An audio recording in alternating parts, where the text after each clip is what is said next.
रामचरितमानस एवं वाल्मीकि रामायण में अंतर।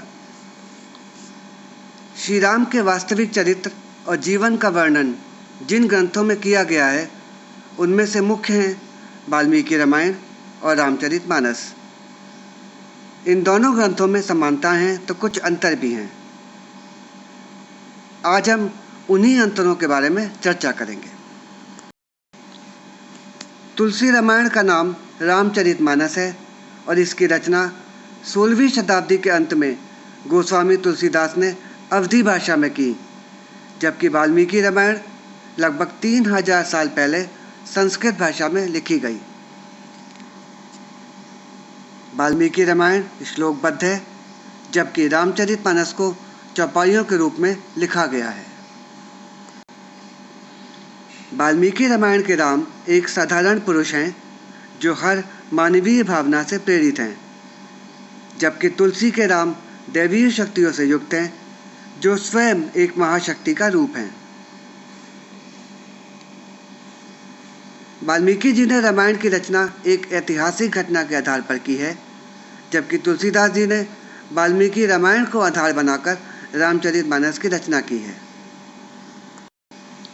वाल्मीकि रामायण में जब विश्वामित्र जी राम और लक्ष्मण को लेकर अपने आश्रम जा रहे थे तो मार्ग में विश्वामित्र जी से बला एवं अतिबला नामक विद्या की प्राप्ति का वर्णन बालकांड के 22वें सर्ग में वर्णित है।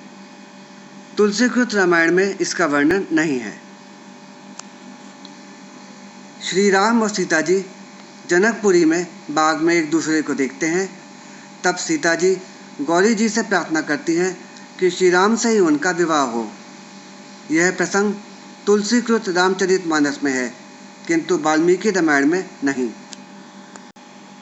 श्री रामचरितमानस में तुलसीदास जी ने बताया कि सीता स्वयंवर के समय श्री राम ने शिव धनुष को उठाया और प्रत्यंचा चढ़ाते समय वह टूट गया। ऋषि वाल्मीकि के रामायण में सीता स्वयंवर का कोई जिक्र नहीं है। इसके अनुसार ऋषि विश्वामित्र राम और लक्ष्मण को मिथिला लेकर गए, जहाँ उन्होंने मिथिला नरेश से उन्हें शिव धनुष दिखाने का आग्रह किया। उसी समय खेल खेल में भगवान राम ने धनुष उठाया और प्रत्यंचा चढ़ाते समय वह टूट गया। श्री रामचरितमानस के अनुसार सीता स्वयंवर के समय भगवान परशुराम वहाँ आए और लक्ष्मण से उनका विवाद भी हुआ, जबकि वाल्मीकि रामायण के अनुसार सीता से विवाह के बाद जब श्री राम अयोध्या लौट रहे थे तब रास्ते में उन्हें परशुराम मिले। उन्होंने श्री राम से अपने धनुष पर बाण चढ़ाने के लिए कहा।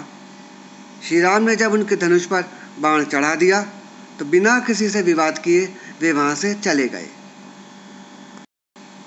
तुलसीकृत रामायण के अनुसार जब भरत जी रामचंद्र जी को लेने वन में जाते हैं तो वहाँ राजा जनक भी पधारते हैं, किंतु वाल्मीकि रामायण में यह घटना वर्णित नहीं है। वाल्मीकि रामायण में हनुमान एक इंसान है जो वानर नामक एक जनजाति से हैं।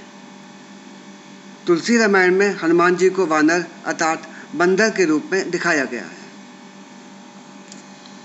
अंगद के पैर का रावण के दरबार में न हिलने का प्रसंग भी तुलसीकृत रामचरितमानस में ही है। वाल्मीकि रामायण में इसका उल्लेख नहीं है। अहिरावण का प्रसंग भी तुलसीकृत रामायण में है, जबकि वाल्मीकि रामायण में इसका वर्णन नहीं है। विजयी होकर अयोध्या आने पर हनुमान जी का सीना चीरकर राम सीता का चित्र दिखाने का प्रसंग भी तुलसीकृत रामायण में ही है, वाल्मीकि रामायण में नहीं।